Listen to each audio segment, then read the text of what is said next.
vamos continuar a leitura da Bíblia 365. Hoje, lá no dia 20, em Gênesis,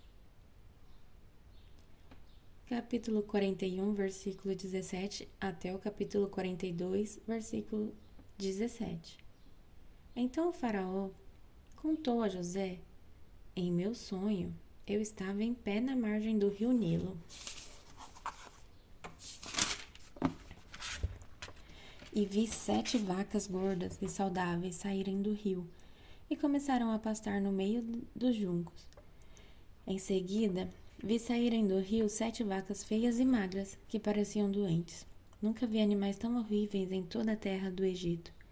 Essas vacas feias e magras comeram as 7 vacas gordas.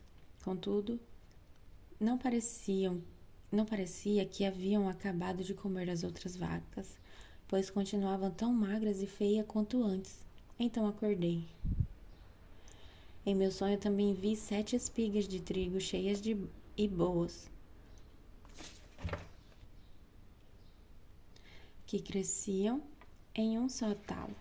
Em seguida apareceram outras 7 espigas, mas elas eram murchas, miúdas e ressequidas pelo vento do leste. As espigas miúdas engoliram as 7 espigas saudáveis. Contei os sonhos aos magos, mas ninguém foi capaz de dizer o que significam. José respondeu: os 2 sonhos do faraó significam a mesma coisa. Deus está dizendo ao faraó de antemão que ele vai fazer. As 7 vacas saudáveis e as 7 espigas de trigo cheias representam 7 anos de prosperidade. As 7 vacas feias e magras e as 7 espigas miúdas e ressequidas pelo vento do leste representam 7 anos de fome. Acontecerá exatamente como eu descrevi, pois Deus não revelou ao faraó de antemão o que ele vai fazer. Os próximos 7 anos serão um período de grande prosperidade em toda a terra do Egito. Depois haverá 7 anos de fome tão grande que toda essa prosperidade será esquecida no Egito, pois a fome destruirá a terra. A escassez de alimentos será tão terrível que apagará até a lembrança dos anos de fartura. Quanto ao fato de terem sido 2 sonhos parecidos, significa que esses acontecimentos foram decretados por Deus, e ele os fará ocorrer em breve. Portanto, o faraó deve encontrar um homem inteligente e sábio e encarregá-lo de administrar o Egito. O faraó também deve nomear supervisores sobre a terra, para que recolham 1/5 de todas as colheitas durante os 7 anos de fartura. Encarregue-os de juntar todo o alimento produzido nos anos bons que virão e levá-lo para os armazéns do faraó. Mande-os estocar e guardar os cereais, para que haja mantimentos nas cidades. Desse modo, quando os 7 anos de fome vierem sobre a terra do Egito, haverá comida suficiente. Assim, a fome não destruirá a terra. O faraó e seus oficiais gostaram das sugestões de José. Por isso o faraó perguntou aos oficiais: será que encontraremos alguém como este homem? Sem dúvida há nele o Espírito de Deus. Então o faraó disse a José: uma vez que Deus lhe revelou o significado dos sonhos, é evidente que não há ninguém tão inteligente ou sábio quanto você. Ficará encarregado de minha corte, e todo o meu povo obedecerá às suas ordens. Apenas eu, que ocupo o trono, terei uma posição superior à sua. O faraó acrescentou: eu o coloco oficialmente no comando de toda a terra do Egito. Então o faraó tirou do dedo seu anel com o selo real e o pôs no dedo de José. Mandou vesti-lo com roupas de linho fino e pôs uma corrente de ouro em seu pescoço. Também o fez andar na carruagem reservada para quem era o segundo no poder. E por onde José passava, gritavam-se a ordem: ajoelhem-se. Assim o faraó colocou José no comando de todo o Egito. E lhe disse: eu sou o faraó, mas ninguém levantará a mão ou o pé em toda a terra do Egito sem a sua permissão. O faraó deu a José um nome egípcio, Zafenate-Paneia. Também lhe deu uma mulher, que se chamava Azenate. Ela era filha de Potífera, sacerdote de On. Assim José recebeu autoridade sobre todo o Egito. Tinha 30 anos quando começou a servir na corte do faraó, o rei do Egito. Depois de sair da presença do faraó, José foi inspecionar toda a terra do Egito. Como previsto, durante 7 anos a terra produziu fartas colheitas. Ao longo desse tempo, José juntou todas as colheitas do Egito e armazenou nas cidades os cereais produzidos nos campos ao redor. Armazenou uma quantidade imensa de cereais, como a areia do mar. Por fim, parou de manter os registros, pois havia demais para medir. Durante esse tempo, antes do primeiro ano de fome, José e sua mulher Azenate, filha de Potífera, sacerdote de On, tiveram 2 filhos. José chamou o filho mais velho de Manassés, pois disse: Deus fez esquecer todas as minhas dificuldades e toda a família de meu pai. José chamou o segundo filho de Efraim, pois disse: Deus me fez prosperar na terra da minha aflição. Por fim, terminaram 7 anos de colheitas fartas em toda a terra do Egito e começaram 7 anos de fome, como José havia previsto. A fome também afetou as regiões vizinhas, mas havia alimento de sobra em todo o Egito. Depois de algum tempo, porém, a fome também se espalhou pelo Egito. Quando o povo clamou ao faraó para que lhe desse alimento, ele respondeu a todos os egípcios: Dirijam-se a José e sigam as instruções dele. Quando faltou alimento em toda parte, José mandou abrir os armazéns e vendeu cereais aos egípcios, pois a fome era terrível em toda a terra do Egito. Gente de todos os lugares ia ao Egito comprar cereais de José, pois a fome era terrível no mundo inteiro. Quando Jacó soube que no Egito havia cereais, disse a seus filhos: Por que vocês estão aí parados, olhando um para os outros? Ouvi dizer que há cereais no Egito. Desçam até lá e comprem cereais em quantidade suficiente para nos mantermos vivos. Do contrário, morreremos. Então os 10 irmãos mais velhos de José desceram ao Egito para comprar cereais. Mas Jacó não deixou Benjamim, o irmão mais novo de José, ir com eles, pois tinha medo de que algum mal lhe acontecesse. Os filhos de Jacó chegaram ao Egito junto com outros para comprar mantimentos, porque também havia fome em Canaã. Uma vez que José era o governador do Egito e o encarregado de vender cereais a todos, foi a ele que seus irmãos se dirigiram. Quando chegaram, curvaram-se diante dele, com o rosto no chão. José reconheceu os irmãos de imediato, mas fingiu não saber quem eram. E lhes perguntou com aspereza: De onde vocês vêm? Da terra de Canaã, responderam eles. Viemos comprar mantimentos. Embora José tivesse reconhecido seus irmãos, eles não o reconheceram. José se lembrou dos sonhos que tivera a respeito deles muitos anos antes e lhes disse: Vocês são espiões. Vieram para descobrir os pontos fracos de nossa terra. Não, meu senhor, responderam eles. Seus servos vieram apenas para comprar mantimentos. Somos todos irmãos, membros da mesma família. Somos homens honestos, meu senhor, e não espiões. Mas José insistiu. São espiões, sim. Vieram para descobrir os pontos fracos de nossa terra. Eles disseram: Senhor, na verdade nós, seus servos, éramos 12 irmãos, todos filhos de um homem que vive na terra de Canaã. Nosso irmão mais novo está em casa com o pai, e um de nossos irmãos já não está mais conosco. José, porém, continuou a insistir. Como eu disse, vocês são espiões. Mas há uma forma de verificar sua história. Juro pela vida do faraó que vocês só deixarão o Egito quando seu irmão mais novo vier para cá.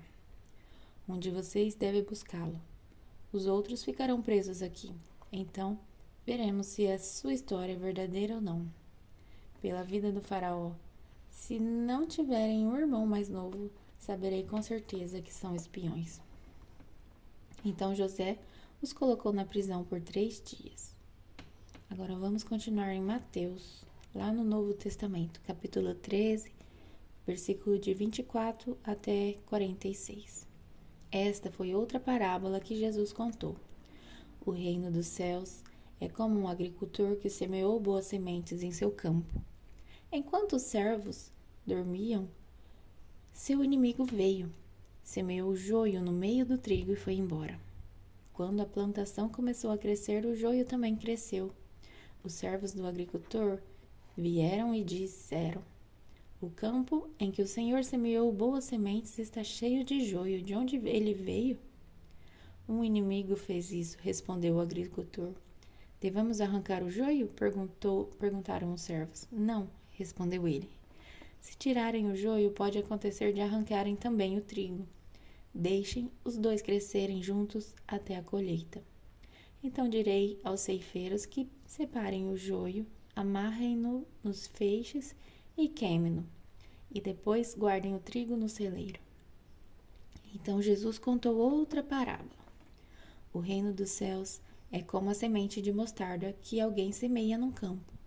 É a menor de todas as sementes, mas se torna a maior das hortaliças. Cresce até se transformar em árvores, e vêm as aves e fazem ninho em seus galhos.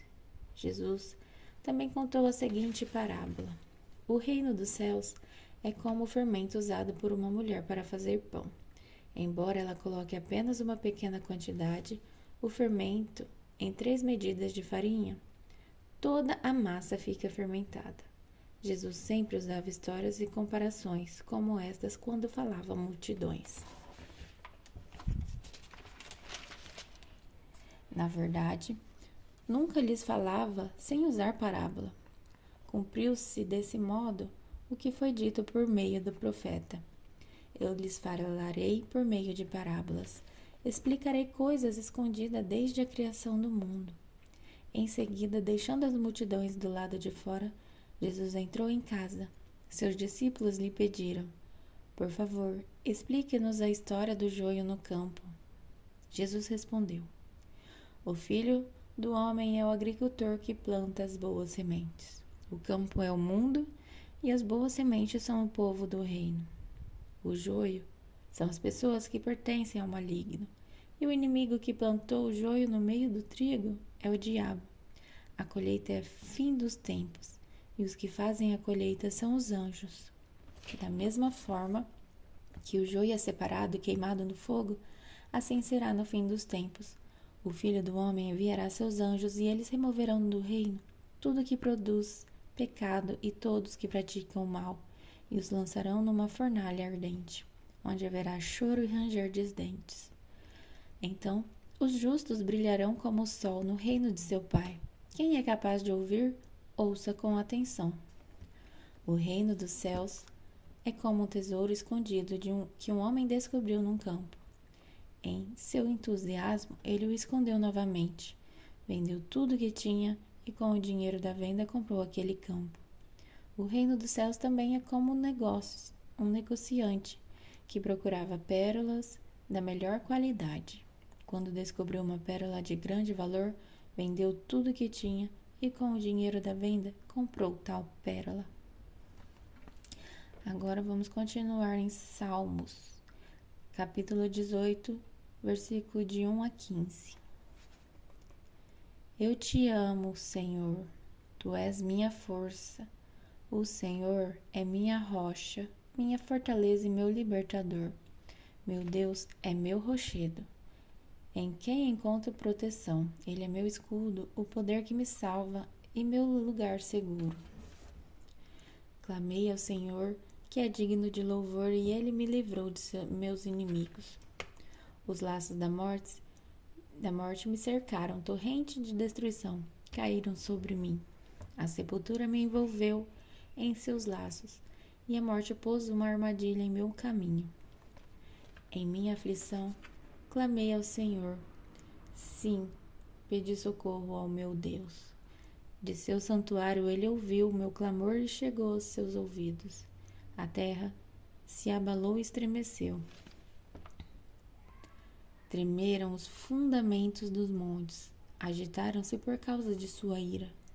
De suas narinas saiu fumaça, de sua boca fogo consumidor. Brasas vivas saíram dele. Ele abriu os céus e desceu, com nuvens escuras de tempestade sob os pés. montado num querubim, pairava sobre as aves do vento. Envolveu-se num manto de escuridão e em densas nuvens de chuva. Nuvens espessas escondiam o brilho ao seu redor e faziam chover granizo e brasas vivas. O Senhor trovejou dos céus, a voz do Altíssimo ressoou, em meio ao granizo e às brasas vivas. Atirou flechas e dispersou seus inimigos, lançou muitos raios e os fez fugir em confusão. Então, por sua ordem, Senhor, com o forte sopro de tuas narinas, o fundo do mar apareceu, e os alicerces da terra ficaram expostos. Agora, lá no livro em Provérbios, capítulo 4, versículo de 1 a 6. Vamos continuar. Meus filhos, ouçam quando seu pai lhes ensina. Prestem atenção e aprendam a ter discernimento, pois a orientação que lhes dou é boa. Não se afastem de minhas instruções. Quando eu era filho de meu pai, filho único, amado por minha mãe, meu pai me ensinava. Leve minhas palavras a sério. Siga meus mandamentos e viverá. Adquira sabedoria e aprenda a ter discernimento. Não se esqueça de minhas palavras, nem se afaste delas. Não abandone a sabedoria, pois ela o protegerá. Ame-a, ela o guardará. Até a próxima leitura no dia 21.